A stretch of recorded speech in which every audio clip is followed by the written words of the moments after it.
গাদিরে খুম এটা কি শুধু একটি বিতর্কিত নাম, নাকি এমন এক ঐতিহাসিক সত্য যার দলিল পবিত্র কোরআন এবং সহিহ হাদিসের কিতাবগুলোতেই সংরক্ষিত আছে? দর্শক, প্রথম পর্বে আমরা পবিত্র কোরআনের আলোকে আলোচনা করেছিলাম। আজকের পর্বে আমরা সহিহ হাদিস, ইতিহাস এবং নির্ভরযোগ্য বর্ণনার আলোকে ধাপে ধাপে প্রমাণ দেখাবো, যাতে আবেগ নয়, দলিলই কথা বলে। আসসালামু আলাইকুম ওয়া রাহমাতুল্লাহি ওয়া বারাকাতুহু। প্রিয় দর্শক, আমি আসিফ আলী ইমামি মাকতাবে সাকালাইনের গাদির সিরিজের দ্বিতীয় এপিসোডে আপনাদেরকে জানাই স্বাগত।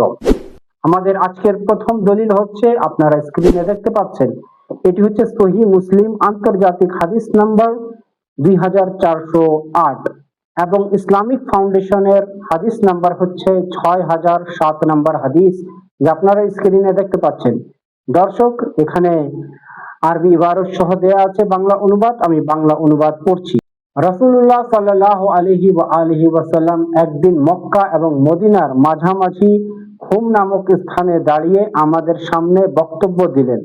আল্লাহর প্রশংসা এবং সানা বর্ণনা শেষে ওয়াজ নসিহত করলেন। অতঃপর বললেন, হুঁশিয়ার হে লোক সকল, আমি একজন মানুষ, অতি সত্বরই আল্লাহর প্রেরিত ফেরেশতা আসবে, আমিও তার আহ্বানে সাড়া দিব। আমি তোমাদের নিকট ভারী দুটো জিনিস রেখে যাচ্ছি।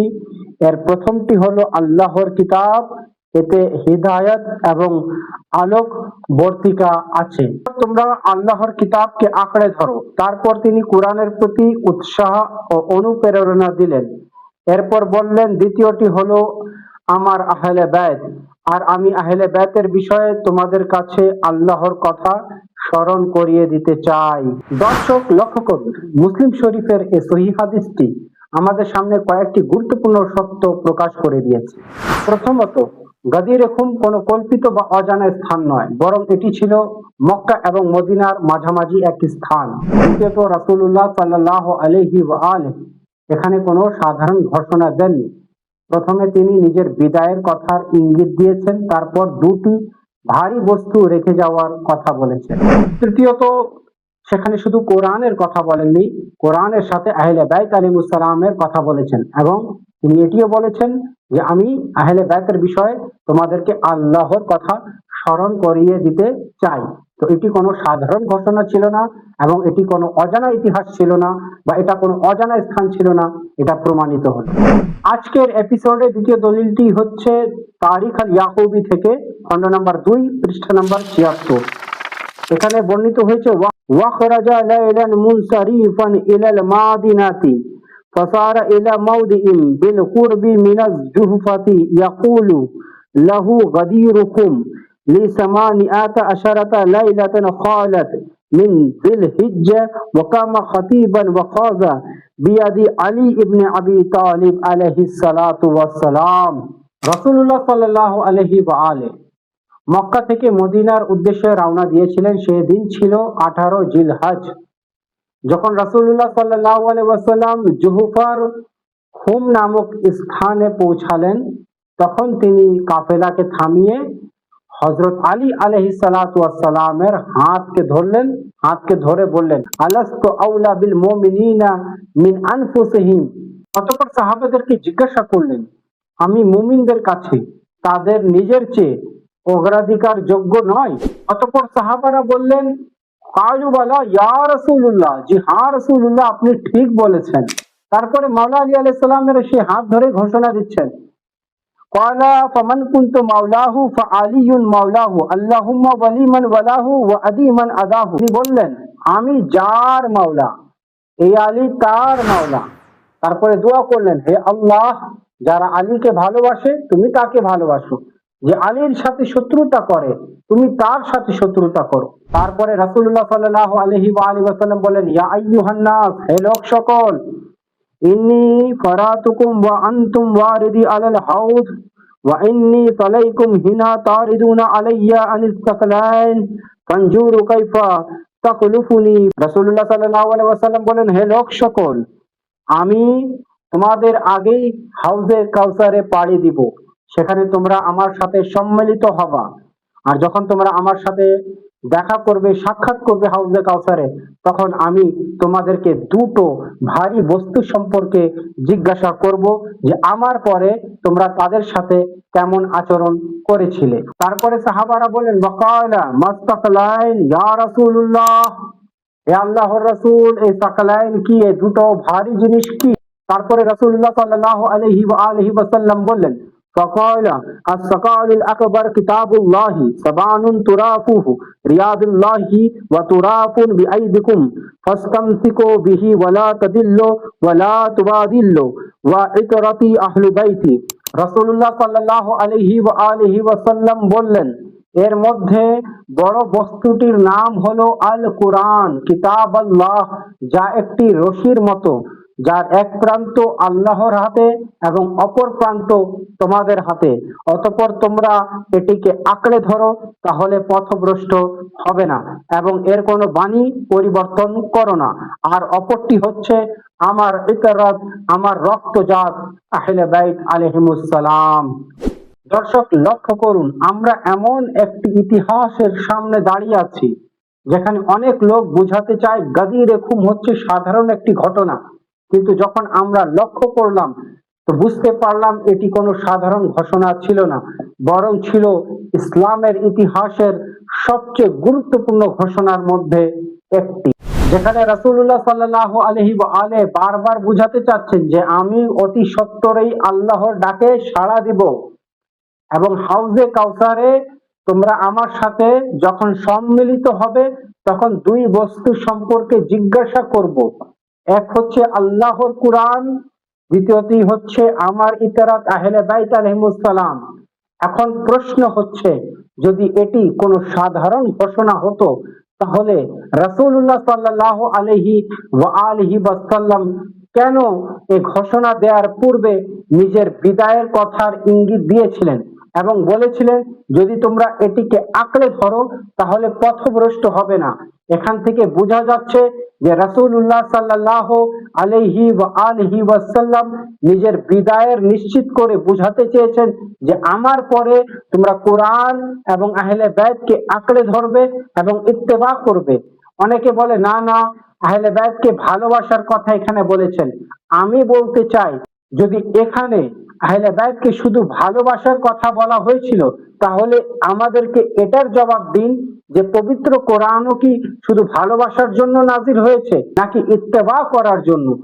যদি কোরআনকে আল্লাহর রাসূল ইত্তেবার জন্য রেখে গিয়েছেন তাহলে আহলে বাইত আলাইহিমুস সালামকেও আল্লাহর রাসূল ইত্তেবা করার জন্য রেখে গিয়েছেন। আর যদি আহলে বাইত আলাইহিমুস সালামকে ইত্তেবা করার জন্য উম্মতের মাঝে রেখে গিয়েছেন তাহলে এটা প্রমাণিত হচ্ছে রাসূলুল্লাহ সাল্লাল্লাহু আলাইহি ওয়া আলিহি ওয়াসাল্লামের পর আহলে বাইত আলাইহিমুস সালাম হচ্ছেন উম্মতের পথপ্রদর্শক, হাদি, খলিফা, ইমাম। আমাদের তৃতীয় দলিলটি হচ্ছে আহলে সুন্নাতের ইমাম নাসাই সাহেবের সুনান আল কুরবা গ্রন্থের 7ম খণ্ড, পৃষ্ঠা নম্বর 310, হাদিস নাম্বার হচ্ছে 8092। এখানে ইমাম নাসাই উল্লেখ করেছেন عن زايد ابن أرقم قال لما رجع رسول الله صلى الله عليه وآله عن حجة الوداع ونزال غدير خم أمر بدهات فقممناه। জায়েদ বিন আরকাম রাদিয়াল্লাহু তাআলা আনহু বলছেন, যখন রাসূলুল্লাহ সাল্লাল্লাহু আলাইহি ওয়া আলিহি গাদিরে খুম নামক স্থানে পৌঁছালেন তখন তিনি গাছগুলোর নিচের জায়গাগুলোকে পরিষ্কার করার নির্দেশ দিয়েছিলেন। তারপরে তিনি বললেন, তুম্মা ক্বালা ফাআনি ক্বাদ দুইতু ফাআজাবতু ইন্নী ক্বাদ তারাকতু ফিকুম মুত্তাকালাইন আহাদাহুমা আকবারু মিনাল আখার কিতাবাল্লাহি ওয়া ইতরাতি আহলে বাইতি ফানজুরু কাইফা তাখলুফুনি ফিহিমা ফাইন্নাহুমা লান তাফাররাকা হাত্তা ইয়ারিদা আলাল হাউদ। এরপর রাসূলুল্লাহ সাল্লাল্লাহু আলাইহি ওয়া আলিহি ওয়াসাল্লাম বললেন, আমার মনে হয় আল্লাহর পক্ষ থেকে আমার ডাক চলে এসেছে এবং আমিও তাতে সাড়া দিতে যাচ্ছি। আমি তোমাদের মাঝে দুটি ভারী মূল্যবান বস্তু রেখে যেতে চাচ্ছি, যার একটি অপরটির চেয়ে বড়, আল্লাহর কিতাব এবং আমার রক্তজাত ইতরাত আহলে বাইত আলাইহিমুস সালাম। অতএব তোমরা লক্ষ্য রেখো আমার পর তোমরা তাদের সাথে কেমন আচরণ করেছো। এই দুটি বস্তু কখনোই পরস্পর থেকে বিচ্ছিন্ন হবে না যতক্ষণ না তারা কিয়ামতের দিন হাউজে কাউসারে আমার সাথে মিলিত হবে। তারপরে রাসূলুল্লাহ সাল্লাল্লাহু আলাইহি ওয়া আলিহি ওয়াসাল্লাম বললেন, সুম্মা ক্বালা ইন্নাল্লাহা মাওলায়া, নিশ্চয়ই আল্লাহ আমার অভিভাবক, ওয়া আনা ওয়ালিয়্যু কুল্লি মুমিনিন, এবং আমি সমস্ত মুমিনদের মাওলা অভিভাবক। সুম্মা আখাযা বিয়াদি আলী, তারপরে তিনি মাওলা আলী আলাইহিস সালাতু ওয়াস সালামের হাত ধরলেন। ফাকালা, বললেন, মান কুনতু ওয়ালিয়াহু ফাহাযা আলিয়ুহু, আমি যার মাওলা, আমি যার অভিভাবক, এই আলী আলাইহিস সালামও তার অভিভাবক। দর্শক, আমাদের প্রশ্ন হচ্ছে, রাসূলুল্লাহ সাল্লাল্লাহু আলাইহি ওয়া আলিহি ওয়াসাল্লাম কাদের অভিভাবক? কাদের অভিভাবক রাসূলুল্লাহ সাল্লাল্লাহু আলাইহি ওয়া আলিহি? যদি জবাব হয় যে সমস্ত মুসলমানদের অভিভাবক হচ্ছেন রাসূলুল্লাহ সাল্লাল্লাহু আলাইহি ওয়া আলিহি, তাহলে সমস্ত মুসলমানদের উপর ওয়াজিব রাসূলুল্লাহ সাল্লাল্লাহু আলাইহি ওয়া আলিহি ওয়াসাল্লামের প্রতিনিধি আলী ইবনে আবি তালিব আলাইহিস সালাতু ওয়াস সালামকে অভিভাবক হিসেবে মেনে নেওয়া। তার মূল কারণ, আলী আলাইহিস সালাম তাদেরই অভিভাবক হবেন যার অভিভাবক রাসূলুল্লাহ সাল্লাল্লাহু আলাইহি ওয়া আলিহি ওয়াসাল্লাম আছেন। তারপরে হযরত আবু তুফাইল রাদিয়াল্লাহু তাআলা আনহু হযরত যায়েদ বিন আরকাম রাদিয়াল্লাহু তাআলা আনহুকে জিজ্ঞাসা করলেন, সামিতাহু মিন রাসূলিল্লাহ ক্বালা মাকানা ফি দুহাতি বানি রাজুলুন ইলা রাআহ বিআইনিহি ওয়া সামিয়াহু বিউযুনিহি।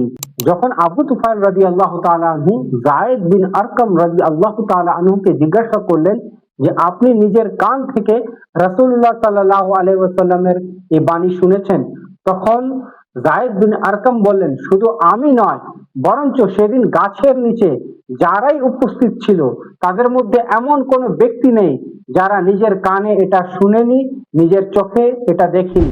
দর্শক, আজ থেকে 20 বছর আগে বাংলাদেশের মুসলমানদের কাছে যদি আমরা গাদিরে খুন নিয়ে আলোচনা করতাম, তখন মোল্লা মাওলানারা বলতেন যে গাদিরে খুন এটা শিয়াদের বানানো, শিয়াদের কল্পকাহিনী।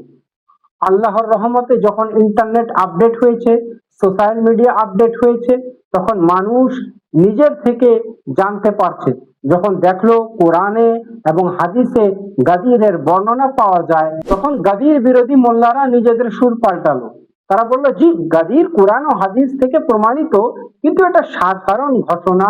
এখানে হযরত আলী আলাইহিস সালাতু ওয়াস সালামকে মানুষ ভুল ভাবতেছিল, সেই কারণে রাসূলুল্লাহ সাল্লাল্লাহু আলাইহি ওয়া আলিহি ওয়াসাল্লাম সে ভুল ভাঙানোর জন্য গাদিরে খুমে হযরত আলী আলাইহিস সালাতু ওয়াস সালামের হাত ধরে বলেছিলেন, আমি যার বন্ধু, আলীও তার বন্ধু। মাওলা অর্থ বন্ধু নাকি মাওলা অর্থ অভিভাবক এখানে বোঝানো হয়েছে, তা আমরা পরবর্তী কোনো এক এপিসোডে আলোচনা করব। যদি এই সমাবেশ রাসূলুল্লাহ সাল্লাল্লাহু আলাইহি ওয়া আলিহি ওয়াসাল্লাম ভুল ভাঙানোর জন্যই করতেন, তাহলে কেন জীবনের শেষ প্রান্তে এসে এই ঘোষণাটি দিলেন, এবং কেন তিনি এই বিষয়টি নিশ্চিত করলেন যে আমি খুব শীঘ্রই আল্লাহর ডাকে সাড়া দিব?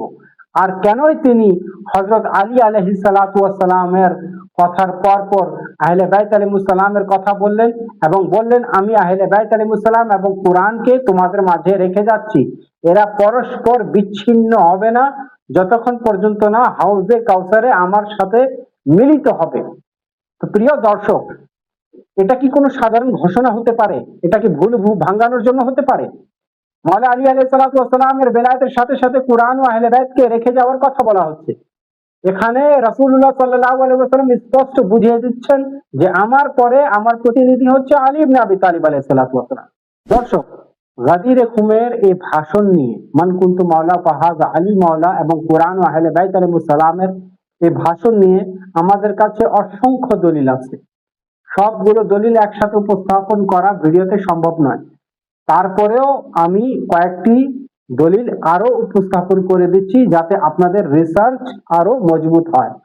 দর্শক, আপনারা স্ক্রিনে দেখতে পাচ্ছেন, এটি হচ্ছে সুন্নিদের ইমাম নাসাই সাহেবের কিতাব আল খাসায়েস আলী ইবনে আবি তালিব গ্রন্থের 71 এবং 73 পৃষ্ঠার হাদিস নাম্বার হচ্ছে 79, যেখানে সেম এই একই রেওয়ায়েত বর্ণনা হয়েছে। ঠিক শেখ তাবরানী তার গ্রন্থ মুজাম আল কবিরের 3য় খণ্ডের পৃষ্ঠা নম্বর 286 এবং 87 এর হাদিস নম্বর 4837-এ সেম এই একই রেওয়ায়েত বর্ণনা করেছেন। তারপরে শেখ হাইসামি তার গ্রন্থ মাজমাউজ জাওয়ায়েদে নবম খণ্ডের 184 নম্বর পৃষ্ঠার 14965 নম্বর হাদিসে সেম একই রেওয়ায়েত বর্ণনা করেছেন। এরপরে শেখ হাকিম আন-নিশাপুরি তিনি তার গ্রন্থ মুস্তাদরাক আলা সাহিহাইন তৃতীয় খণ্ডের 118 নম্বর পৃষ্ঠার 4576 নম্বর হাদিসে সেম একই রেওয়ায়াত উল্লেখ করেছেন। আর আপনারা সবাই জানেন যে মুস্তাদরাক আলা সাহিহাইনের সকল হাদিস সহিহ মুসলিম ও বুখারীর শর্ত অনুযায়ী সহিহ। তারপরে ইবনে কাসির তিনি তার গ্রন্থ আল বিদায়া ওয়ান নিহায়ার সপ্তম খণ্ডের 668 নম্বর পৃষ্ঠায় সেম একই রেওয়ায়েত উল্লেখ করেছেন এবং এখানে আপনারা ব্লু রঙের মার্ক দেখতে পাচ্ছেন, এটি হচ্ছে সনদের মানের রিপোর্ট। ইবনে কাসির বলেন ক্বালা শাইখুনা আবু আব্দুল্লাহ আয-যাহাবী ওয়া হাযা হাদীসুন সহিহ। ইলমে রিজালের বাদশাহ, জি হ্যাঁ, আহলে সুন্নাতের ইলমে রিজালের বাদশাহ শেখ যাহাবী তিনি স্পষ্ট ক্লিয়ারেন্স দিয়ে দিয়েছেন যে এই হাদিসের মান সহিহ। দর্শক, গাদির সিরিজের মোট 2 পর্বে আমরা কোরআন এবং সহিহ হাদিসের মাধ্যমে প্রমাণ করে দিয়েছি যে গাদির এরকম কোনো সাধারণ ঘটনা নয়, বরঞ্চ মাওলা আলী আলাইহিস সালাতু ওয়াস সালামের বেলায়েত এবং ইমামতের ঘোষণার দিন। তাই এই ঘোষণাকে অস্বীকার করা এবং মাওলা আলী আলাইহিস সালাতু ওয়াস সালামের বেলায়েতকে অস্বীকার করা, এটা কোরআনের বিরোধিতা করা, হাদিসের বিরোধিতা করা। আর যারা কোরআনের বিরোধিতা করে, যারা হাদিসের বিরোধিতা করে, না তারা আহলে হাদিস হতে পারে না আহলে সুন্নাত হতে পারে। আহলে হাদিস তারাই হবে যারা রাসূলুল্লাহ সাল্লাল্লাহু আলাইহি ওয়াসাল্লামের হাদিস এবং পবিত্র কোরআনকে মানবে। আহলে সুন্নাত তারাই হবে যারা রাসূলুল্লাহ সাল্লাল্লাহু আলাইহি ওয়াসাল্লামের হাদিস পবিত্র কোরআনকে মানবে। শিয়া তারাই হবে যারা রাসূলুল্লাহ সাল্লাল্লাহু আলাইহি ওয়াসাল্লামের হাদিস এবং কোরআনকে মানবে। অর্থাৎ যারা আলী আলাইহিস সালাতু ওয়াস সালামকে রাসূলুল্লাহ সাল্লাল্লাহু আলাইহি ওয়াসাল্লামের ঘোষিত ইমাম মানে, তারাই প্রকৃত আহলে হাদিস, তারাই প্রকৃত আহলে সুন্নাত, তারাই প্রকৃত আহলে শিয়া। দেখা হবে তৃতীয় এপিসোডে। ভালো থাকুন, সুস্থ থাকুন, আল্লাহ হাফেজ।